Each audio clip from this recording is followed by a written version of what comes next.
inside, but I just want to get a word now with the parents to find out what they've been told by their children. Mama, thank you for joining us at eNCA, but maybe give us insight about what's happening.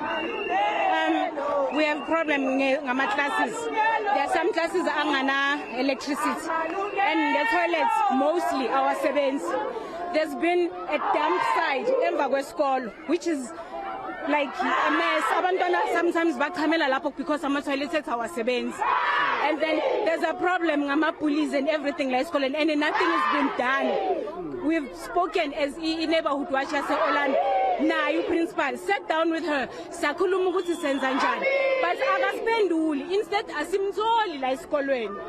So that is our problem. Nabantwana bethu bafundele endabeni engcolile. The conditions again of the learning here and the environment that the children are learning in, it's quite deplorable, Tumelo. We went in ourselves, and it's supposed to be the first day where schools were shut for the winter break.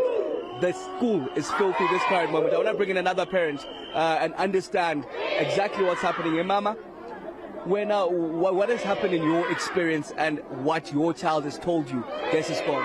Mina, as a parent, so far, my child has never told me anything, but I've seen for myself. I remember on the 11th of March, my daughter collapsed, and they called me, they said they don't have an emergency number. So I rushed to the school, took my daughter to Lilian Goy, and she was admitted for 6 days. And for the fact that she collapsed at school, I expected the principal at least to call and find out, do the follow-ups, to find out how was my daughter. But it was obvious that the principal didn't care about our kids. One day, my fear was that one day one of the kids was going to die here at school because they don't even care about the well-being of our children. That's how bad the situation is here in Job Rathebe. So we think we have enough of the principal. She must go because she doesn't have the best interest at heart for our kids. Have you seen the conditions that your child learns in here, and what do you want going forward as parents? I've seen those conditions. For instance, my child is a girl. How can she go in a toilet like that? The toilets are very disgusting. And the library, where do we expect our kids to study if the library is like that? I want change in this school. I think the principal must go because she's not doing anything. Me as the member of SGP, parent, she never wanted to meet with us. So there's nothing that's left for her here at school. We want what's best for the school.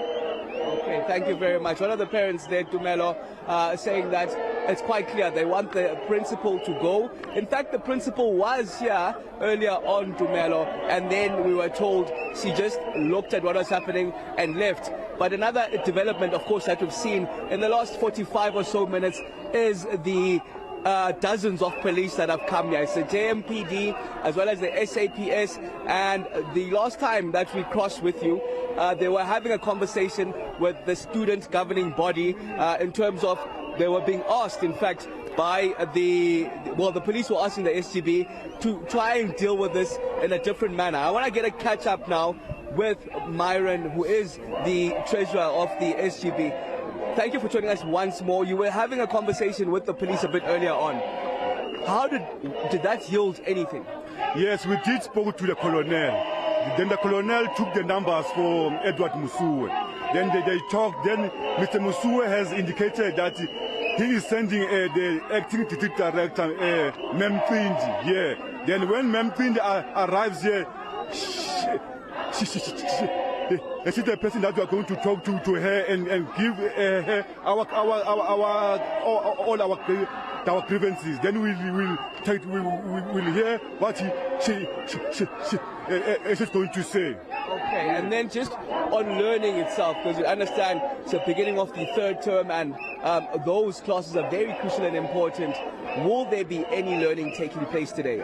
No, there won't be any learning that will take place today because in June we did a sacrifice when the kids were busy writing, and we said no, let's not disturb the school because the learners are still writing. But now the learners are no longer writing, then we can sacrifice this day because we want justice to be done. We can't have a principal that will run the school like it is her household. We can't.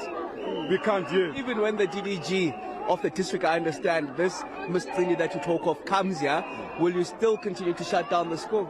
Yes, I think the school will just process tomorrow. Today we are going to meet with her and give her and negotiate with her, because the person that we want is Edward Musu, because this matter now has gone past our district. We want the MEC and Mr. Musu to come and just solve all these things.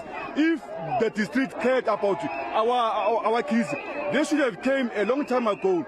Last year when we met Mr. Choka in his office, Mr. Choka promised us that November won't end before he come and solve these issues. Now we are in 2020, so we can't wait anymore. Can't wait anymore. That's Marian Shongwe, the treasurer of the student governing body, who says that the principal has failed them. They've had numerous engagements with the principal. In fact, the principal, they say, has been AWOL for at least a year now, coming in whenever she likes. Some of those grievances that we've heard even from the parents. And of course, they've now shut down the school. We heard that the DDG of the district will be coming here as the police are apparently watching on those conversations happening with the police. And it seems like some sort of agreement has been reached in terms of just allowing the parents and the SGB and the Neighborhood Watch to protest and shut down this school for today, at least, we understand.